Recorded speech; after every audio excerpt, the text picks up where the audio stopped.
show features content intended for mature audiences. If you'd like to view a content warning before listening, please check out the episode description. The views put forth by our hosts and our guest reflect the speaker's opinions and not the official stance of Oddball Foundation. Thanks for listening. We hope you enjoy the show.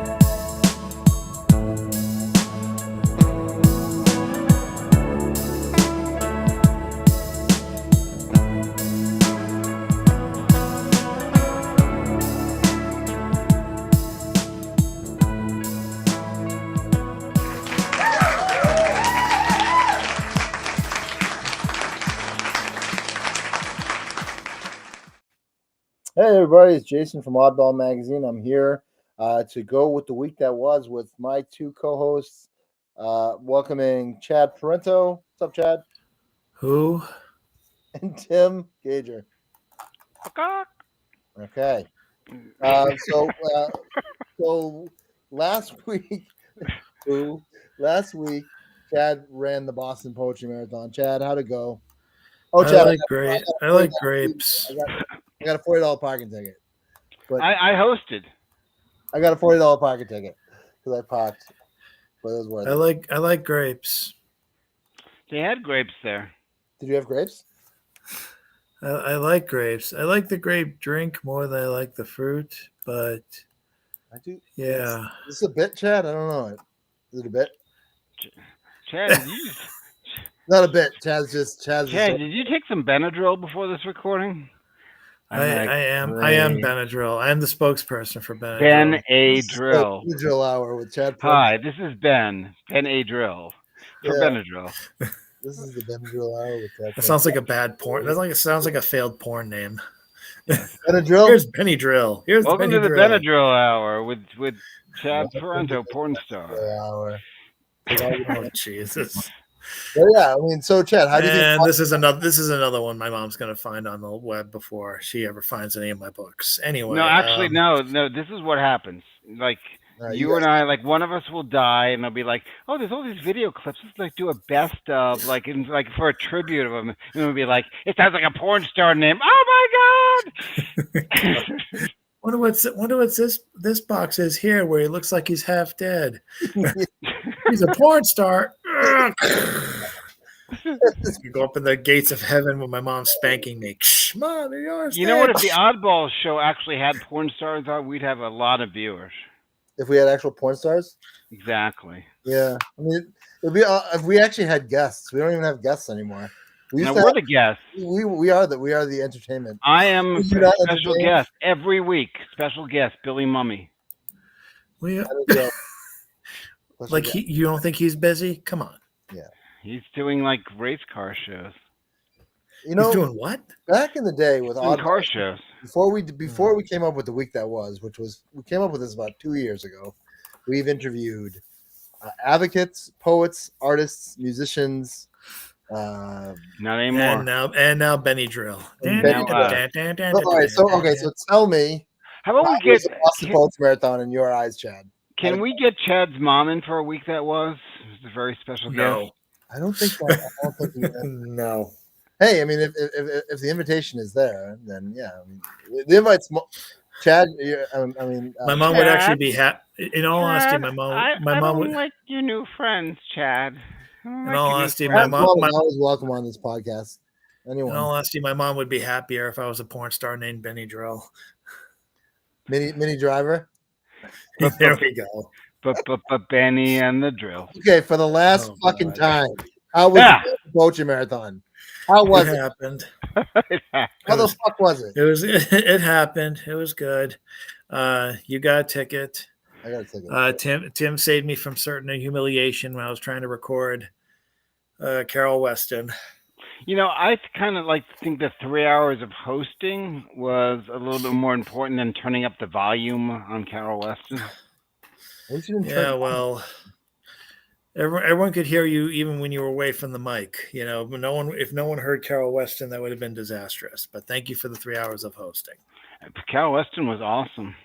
Which eventually they made me host anyway, even though I said I shouldn't because I was at risk for COVID, but after a while they said, "Hey, maybe you should do this, Chad." And I'm like, "Okay, I'll wear a mask." I heard that actually Carol Weston tested positive through the computer.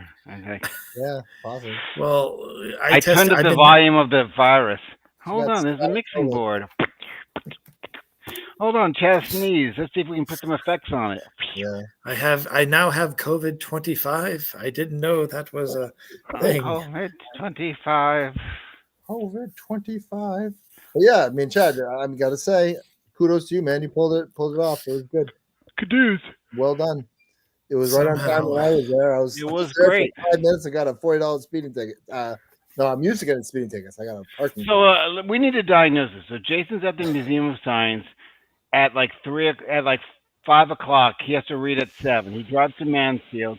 He drives back. He leaves the car running, double parked probably. Runs in, does his set. The car running? I did not leave the car running in Boston. I parked the car, turned the car ignition off, locked the door, and when I got back, I had to you might have actually had a chance to beat that if you had the car running. Yeah. Jason spent 5 minutes at the Poetry Marathon. He was like the guy at the Boston Marathon at the starting line that sprints, and then after like 4 steps, he quits. Chad, how long was I there? Look, good 10 minutes. I was there. I read. I left, and I walked out to the street, and I had a nice red parking ticket.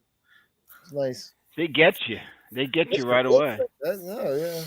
But if I took a right, I would have been screwed. But I saw my opportunity. I saw my opportunity. I parked because on the right, because where the Boston Poetry Marathon was, there was absolutely no parking whatsoever. So like I did what I did. $40 later. And then stay tuned for the book, The Diary of a Young Man with a Parking Ticket. Yeah. Diary of a Young Man. Subtitles: What do you mean young? Chapter 8, $40 parking ticket 5 seconds later. Chapter 9, $40 parking ticket 10 seconds later. Edited by Benadryl. All right. Benadryl in the back seat of the car that got the parking ticket. This is how old I am. None of you guys are even coming up with, or he's not even lighting up when I say Benny Drill, because anyone else would be doing that. Like Benny Hill. I get it. Benny Drill, Mini Driver. All right, so let's get into the week that was. What we do, if you've been listening to us, we go over the week previous at Oddball Magazine. We're gonna start with an essay by Grady Van Wright, I believe. Is that where we're starting? That has to be where we're starting. Yep. That's got to be where we're starting. All right. Okay. Let's take it away, Chad. Right then. All right. Wait, I got to read. Okay. I'll read. All right. Here we go. Right. Oh, and the illustration being used, I should say, is by Richard Spizak, who composed that for me. I used it in a pinch for the article, because I actually use that every Friday as a Leopards Eat My Face update. In what way did the America screw itself this Friday? What's the date on this? Trump. Oh my God! It's Chad getting his face eaten by a leopard. I love it. What is the date of this essay? August 11th. Oh, we're going way back. Okay. Yeah. Yes, we're going way back to Monday, to the Monday of the week that was. No, I just thought that we already did this one. Play along, Tim. Play along. Because I've scrolled past 2 jagged thoughts. That just can't be correct. Oh, I can't wait to read my Feeling Fine. I worked hard on that one. All right. I think there's 2 ends goes, for crying out loud. All right. Oh, leopards ate my face. Okay. I'll read it. Okay, go read it. Essay by Grady Van Wright. I'll read the first 2 paragraphs. And then The hurt vote. They vote to hurt the other man. That's what it looks like. They don't vote for the roads or bread or doctors or better schools for their kids or ours. They vote to watch the other man bleeding out in the street, and they smile about it. That's the damn thing. They smile. It used to be, I think, that a man ran for office to build something, a bridge, a system, a future. Now they run to tear down books, tear down clinics, tear down people they disagree with. Not to harm them, mind you. which at least requires sweat. No, they tear down with words like woke, or gruma, or enemy. Words you can shout without ever leaving the couch. Lazy words, cowards words. And for the rest of this political essay, not read as a mixture Eleanor between Carol Weston with Speak and and, Spell and or Hawking's voice Catherine box. Hepburn. Or something. Oh, there you go. I was doing Catherine Hepburn, but I like how the couch appears. I mean, we're talking about ever leaving the couch. I was wondering if they're talking about J.D. Vance. Yeah. No, I do like couch, Vance. Fuck your couch. Your couch, Vance. Oh, did you see the clip of him like walking? J.D. Vance, like he's walking out in some like train station, and someone goes, "Did you fuck a couch?" They're screaming at him. Anyway, Grady Van Wright is a poet, author, and playwright based in Houston, Texas. His creative he is the semi-regular columnist for Oddball magazine. Cut. Go to Richard Spizak. Go to Richard. Yes, Spizak. we're doing He is a retired legendary light artist. He has helped set up and helped organize many performances live, including professional wrestling, as he told me one time. Ooh. And now he writes for theater. He has a play in the works, I can tell you that. And he's been published very regularly in Oddball magazine and has his own books available on Amazon. Boom, right, let's go. Next. Boom, moving on. I draw dice, okay. Look at this She who laughs last. Once upon a time, my mom and I were driving home from the farm in Verey, Indiana. The farm was a piece of land with hills, a cabin, and my favorite, a creek. My aunt bought it with a friend, and we would all go out on weekends. This trip, my mom and I drove back together earlier. My grandmother had called the sheriff because she couldn't find us. My mom went without telling her. My mom had the car radio on. There was an important news break. Mom turned up the radio. I was full of questions. The president resigned, she told me. Mom was a mix of glee and disbelief. I asked, what does resign mean? She explained to me, he quit. I'm not sure I was ever fully shushed. Had we not taken the car early, we wouldn't have heard this news as it happened. Here's hope history repeats itself. Thank you, Ann Scove, cartoonist of Cincinnati, who's been available in local and, of course, online at Oddball magazine. You know what's cool about this comment? I thought the news break was going to be there's a missing child being driven by their mother, but no, it kind of just took a turn. It took a turn toward Nixon. All right, now we go with Comic Spotlight by Alex Soriano. Who wants to tackle this one? Why don't you tackle it? Observant Frog's Log by Alex Soriano. I guess our different tactics at the same goal shall bring our best competition, neighbor. Because, so it's a frog, he's wearing a hat, he's on a log, there's a lot of flies, and there's a spider next to him, and they have different tactics. The same goal shall bring our and best. The dialogue bubble is just the most perfect circle I've ever seen in my life. Mm-hmm. I have to agree. Alex Soriano grew up a fan of comics. He was largely inspired by The Far Side and Ziggy. They published in the Vashon Loop, the Vashon Riptide, and then other venues. That's a bio. Right to the point. No bullshit. Way to go, Alex. Your bio will be featured in Oddball magazine again. Oh, by Anne Randlett. Again. Relative. Okay, relative. Ammonite rides in my pocket. A spiral shell now rock solid, 100,000 years old. I carry it with me, unlike my lip balm. Tissues, reading glasses, failed marriage, surgical scars, excess weight. It's the only thing which makes me feel younger. This bio has potential. Looks short. Anne Randlett is trying to maintain some sanity in insane times. Wherever I go, hold on. Is switch to first person? Oh, Tim's about to have a heart attack. Whenever I go, I bring a rock back with me, a pebble. some stone. Not necessarily because it's pretty, because it's indoors. I hope so. So I carry one around in my pocket. Is that a pebble in your pocket, Anne, or are you just happy to see me? And then Benny Drill pratfalls. Okay.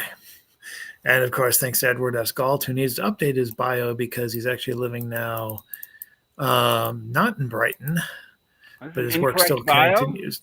What's that? -2 bio pose. Yeah. All right, you ready for this? I saw Edward Galt tonight, by the way. Did you? He read a poem. He read some really great poems at Dyer Literary Series tonight.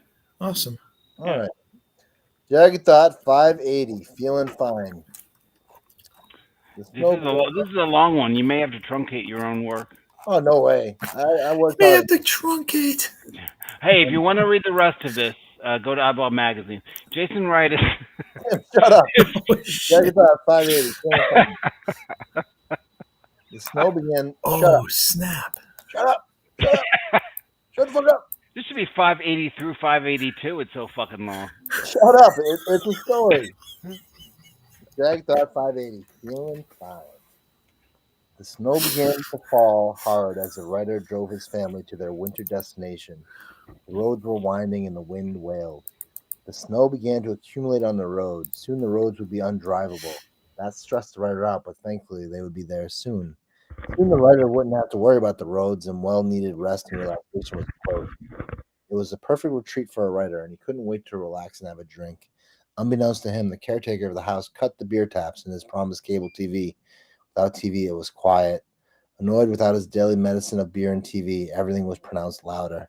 The slightest turn of a doorknob, the old rusty elevator, its malfunctioning door, and its dystonic bell would ring haphazardly without warning at all hours and at different times.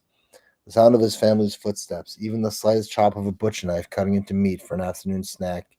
Each time the knife hit the cutting board, it cut into his precious solitude. All these noises surrounded him, complemented by an unseasonal lightning storm. The writer sat at his typewriter, but without his drink, he couldn't produce his sentence. He typed 2 words and went for a walk in hopes of finding something to calm his aching mind.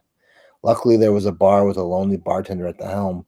The bartender seemed friendly enough, but there was something eerie about his scoliotic structure, his limp, tired arms clinging onto a glass mug in one hand and a dirty gray washcloth in the other. The writer felt like he had known him for years, like he had many experiences with him in the past, like they knew each other from somewhere. He asked the bartender for a drink, but the bartender would not budge. He had conditions for the writer. Ice your family, I'll give you a beer. While in another part of the deserted mansion, the writer's son encountered the groundskeeper of this decadent place and could sense everything the groundskeeper was thinking. The groundskeeper sensed this, and together the boy and him made an agreement. The boy could read the groundskeeper's mind, but not between 5 and 6. That was Willie's time. With the agreement made, the boy would go on his way, sensing danger. The writer, however, had a different dilemma altogether. He agreed that he would do what he had to do. He would kill his family to appease the bartender. The wife of the writer finished up in the kitchen and went to the writer's study to give him his sandwich and try and comfort him. She knew he wasn't well and that the lack of TV and beer was making him something, but she needed proof. Maybe his writing will give me a glimpse into his mind. Feeling fine. Well, that was a relief, she thought, but when the lightning struck again, it illuminated the room, and written all over the walls was an eerie message. She had the proof she needed. Suddenly, with another lightning crash, the writer appeared in the room. He asked her what he thought of his writing. He was thinking of calling it "No TV, No Beer Makes Me Something." He repeated the message that was displayed all over the walls. "Go crazy?" she suggested hesitantly. He finally snapped. "Don't mind if I do." Frightened, she broke the glass next to her that enclosed a bat for spousal insanity, it read. Armed with the bat, she fled the writer's study, and he chased her down the halls of the deserted mansion. Sensing the end, she ran, gathering her son and her daughter, frantically hoping to free herself of her enraged husband. He followed her outside, where the groundskeeper tended to what appeared to be a garden maze of frosted hedges. Not much time passed before they were all lost in the hedges, and the snow continued to fall unrelenting en masse. Huddled together for warmth, the family froze to death, while the storm intensified and the scene eventually faded to black.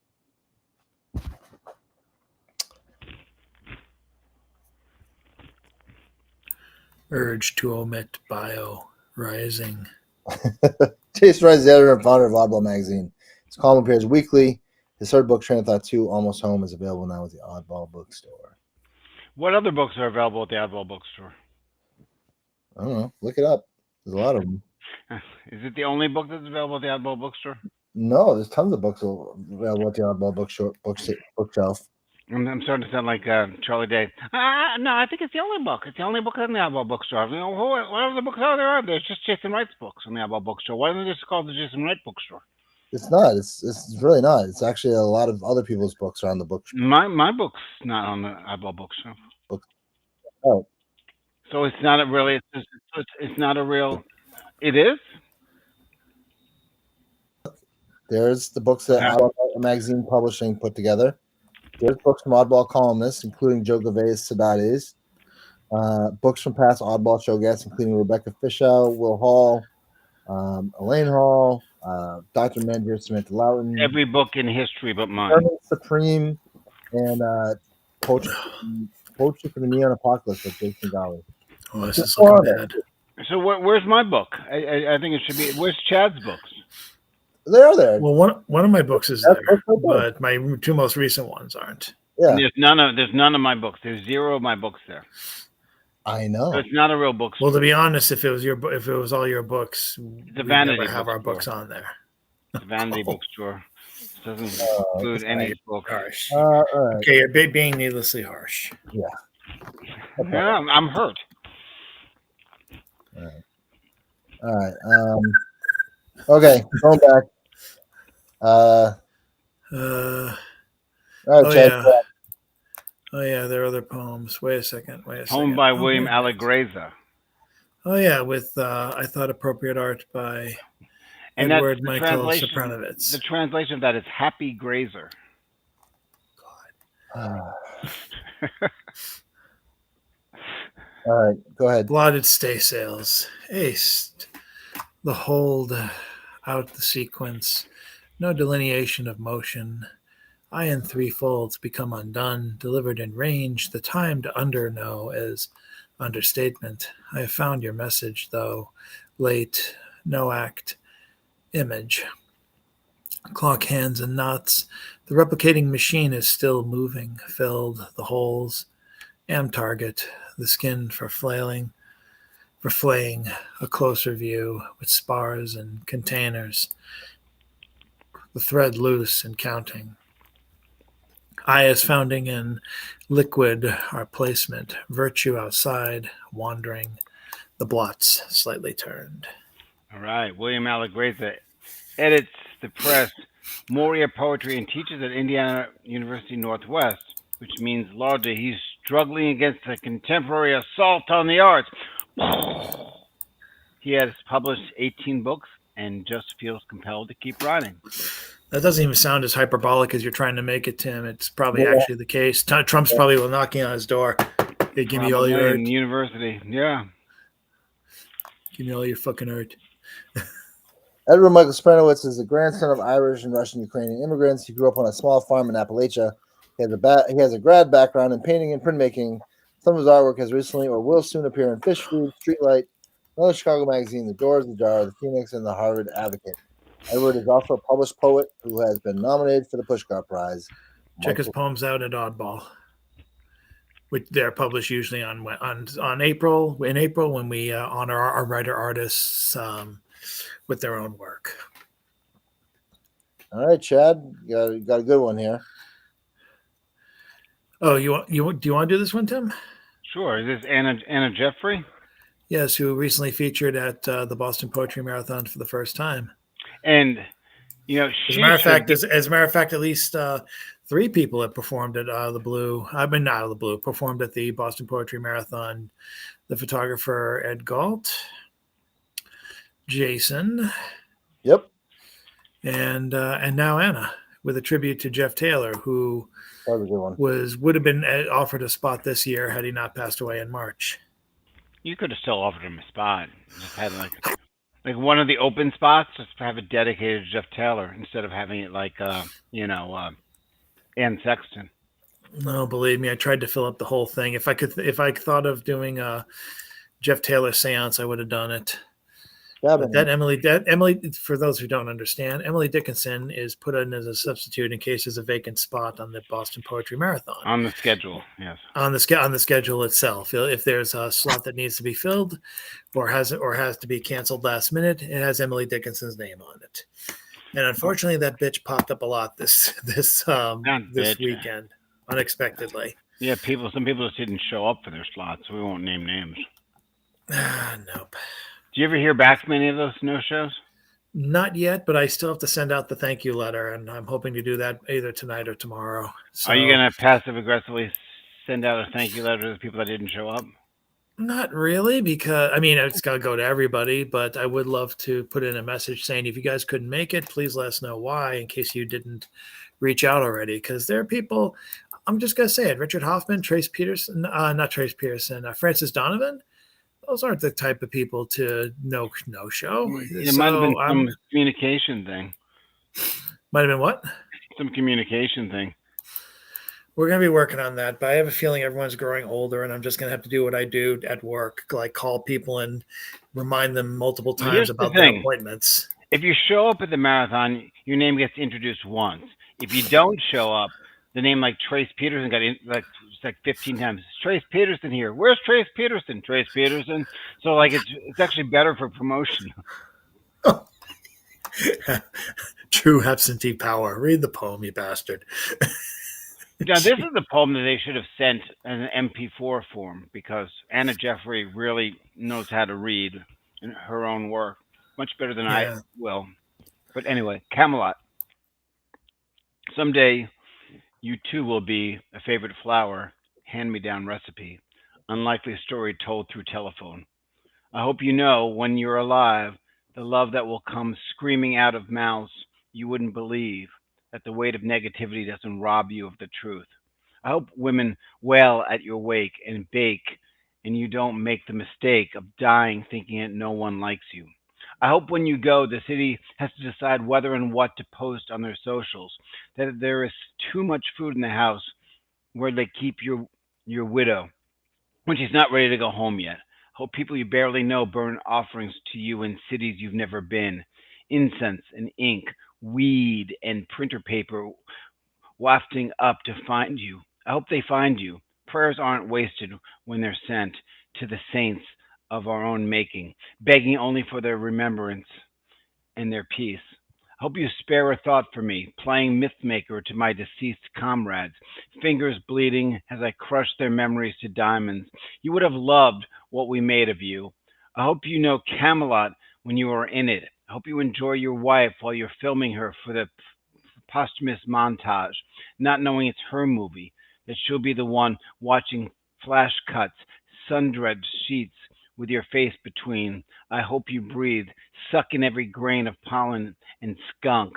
I hope you taste every sandwich as a better hero than you. Tomato and mayonnaise mushing out the edges, getting caught in your untamed facial hair. I hope you find yourself in the endless sea as you examine the infinite possibilities of being without your familiar carapace. I hope there's bikes in the afterlife, and that when you get yours stolen, you retrieve it with no arrests or fascist flash mobs.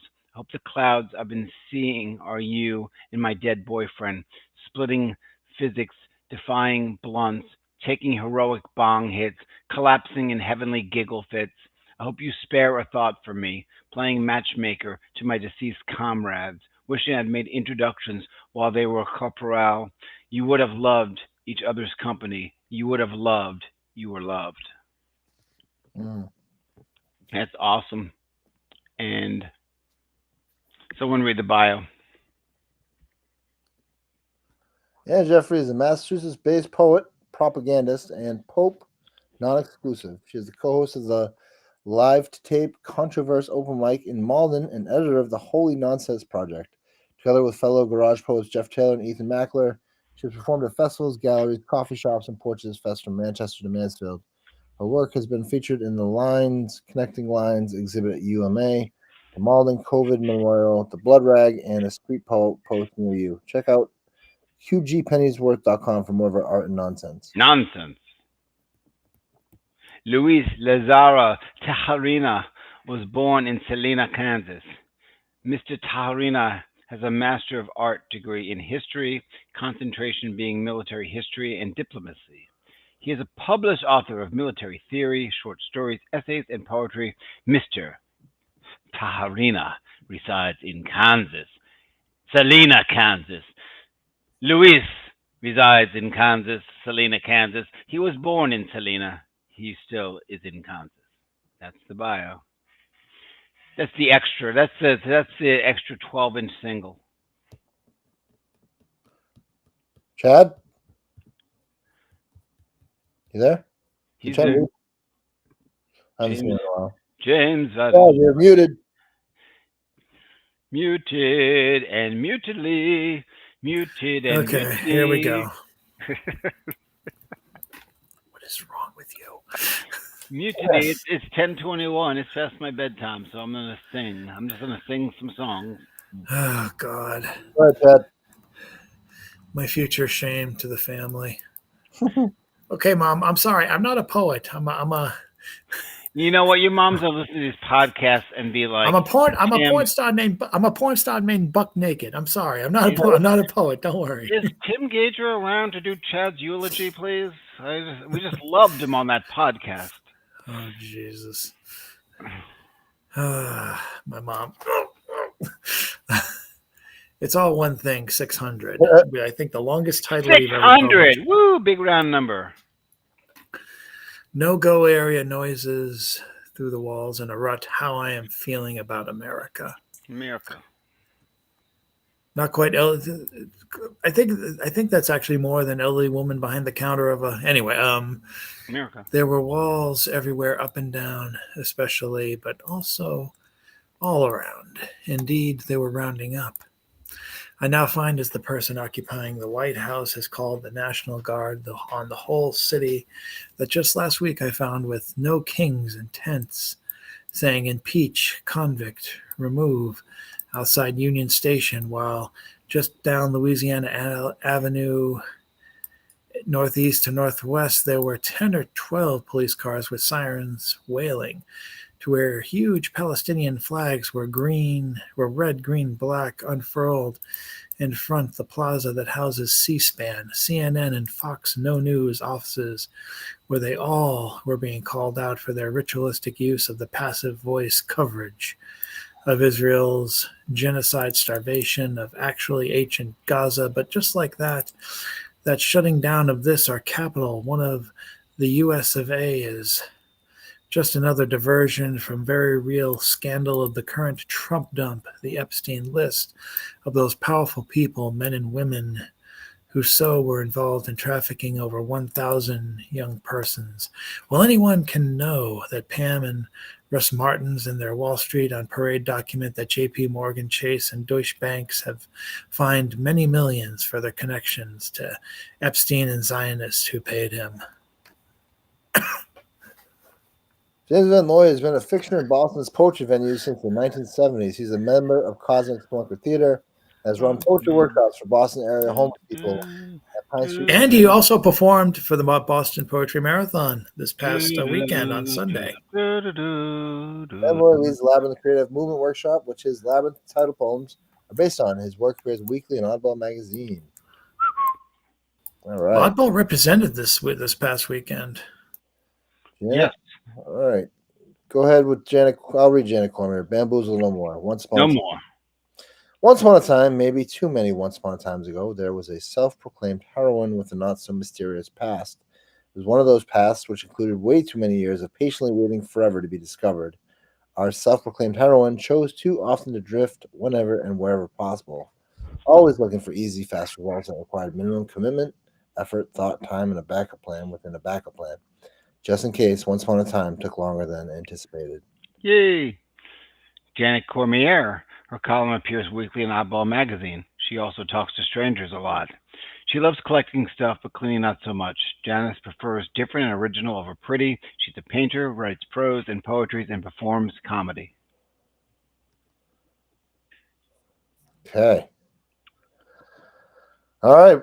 We're at the end of the hour with wise words. So let's get it. Wise words. All right. I'll read the first one. The Pick a wise word. By Curbside Lee. The Capitol looks like the setting of a zombie flick. The city once had swagger. It was bright and rich and slick. At night, the neon lights shone over hustlers on the streets who'd sell you many things amidst the smells of skewered meats. A whirl of midnight trades and early AM morning deals. A swirl of business contacts, contracts hurling squeaks and squeals. But now it's empty, ghost-like. You can hear your own footsteps. The profit of the restaurant dropped 88%. The collapse of traffic people on the walls have left. It's not bad luck. Oh no, it's years of hacking and neglect. Curbside Lee Ken Kao, a contemporary Chinese blogger, notes China's economic downturn and demographic implosion. Well, you stole the one I wanted to read, fair and square, so now I have to figure it out. Don't steal mine, because I've got one. Well, why don't you read yours first while I figure out? Lit Crit by A1 Welder. Cubes. No relation to Benny Drill. Lit Crit. I know A1. AI, sorry. It's the steak sauce. You know, there's a big difference between AI and A1 steak sauce. Anyway, I know AI would not note that Ms. Coates together was Worthian or Earthian, a fallen feather's fluff. How could it note and the falling off, the following last words that break the stanza with its anguish and remembered hurt? How could it understand such ambling, reassembling thoughts that wander through such rhymes and meter to connect those dots? Should baryon acoustics oscillations gather to admeasure Ms. Coates' verbal pressures with a standard rule? How can AI mechanically interpret heartfelt sounds, proceeding analytically throughout her outer grounds? By heaven, I do think love for her brother is as rare as any AI would believe with utter false compare. A1 Welder, Cubes, is a literary critic and poet of techno knowledge. Mrs. Coates is a contemporary California poet. Yeah. Are you sure that's not AI? I think it's AI. It's not a steak sauce poem? Because I heard that I heard A1 steak sauce is replacing writers these days. People are actually writing papers with A1 steak sauce. It's a university scandal. I would have preferred writing my college paper. After all, what is paper in A1 sauce? After all, what is hamburger? Chopped ham? Oh God. Dad, help us. Okay, and finally, help us. William Blake by That's all, folks. I'm not even gonna try and pronounce that. He was visionary, that could apocalyptic, dynamic, filled with the revolutionary fury of freedom, wild with raging energy and passionate feeling, alive to inspiration, ecstasy, rapture, and hell. William Blake, the poet, the painter, and the seer, the prophet, the mystic, the herald of the new song, the pulse-miltronic kingdom of God in all its splendor, the divine believer charged with missionary zeal, reeling from the heights and swells of oceanic tides, the onrushing waves roaring through the universal flux. Ablicadu Seer, all right, I tried. Yeah, is a poet of visions. John Milton was an English epic poet and prosette. William Blake was an English romantic poet and painter. That I want to reach out and grab you. That is the week that was. That was. I've been singing all night. It was a good week. Good old week. It was a good week. How was your week? Hey, mine was a good week. It just was, It just was. It was a good week, that was. Well, how the fuck can I comment on something a little while ago? Jesus Christ. Congratulations on putting the Boston Poetry Marathon together. Tim, thank you for helping run it. Boston. I ran the marathon. I guess I have a ticket I have to pay. I ran the whole fucking marathon with a mask on. Good Lord. Anyone who complains about masking, I'm going to fucking break their head with a cue stick. Yeah, no one likes that. And I ended up testing negative for the entire week. So how many total poets read or were scheduled for the marathon? Usually over 100. Hopefully there was 90 at least that were there. So if each of them got a $40 ticket, that's $3,600 for the city. Yeah, where the hell are all the other poets parked? Oh no. T because they're from Boston. That should be Jagged Thoughts. Next Jagged Thoughts. Where do the poets park? It's a Cat Stevens song too. I want to tell you, where do the poets park? A lot of singing from Tim today. A lot of singing. Not a singing. That's because I don't have. We're not recording the Deans this week, so I need to get all my singing out. I can just do that. Oh God, see, this is anyway. Well, I'm not gonna do that. All right. All right. This has been the week that was. I am Jason Wright, Tim Gager, Chad Parenzo. Somehow I'm here. That was the week that was, and yeah, we'll see y'all real soon. And Chad, once again, congratulations, good work, and Tim. Thank you guys for being there. I'll see you next week for the week that hasn't been yet. Yeah, we can do that week that's right now. Up tomorrow. Do you want to pre-record the week that hasn't been yet? We can pre-record it right now. That'll be meta. That'll be way too meta for this moment. All right, Chad, Tim. Yep. We'll see you later.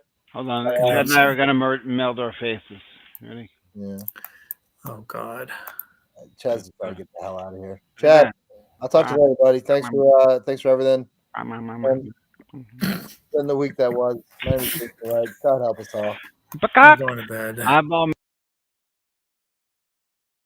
The Oddball Show and the Oddball Foundation is dedicated to mental health advocacy through art. 5, 4, 3, 2, 1.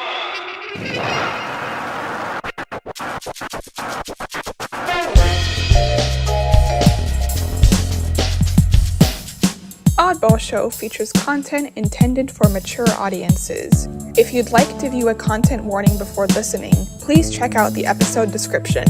The views put forth by our hosts and our guest reflect the speaker's opinions and not the official stance of Oddball Foundation. Thanks for listening. We hope you enjoy the show.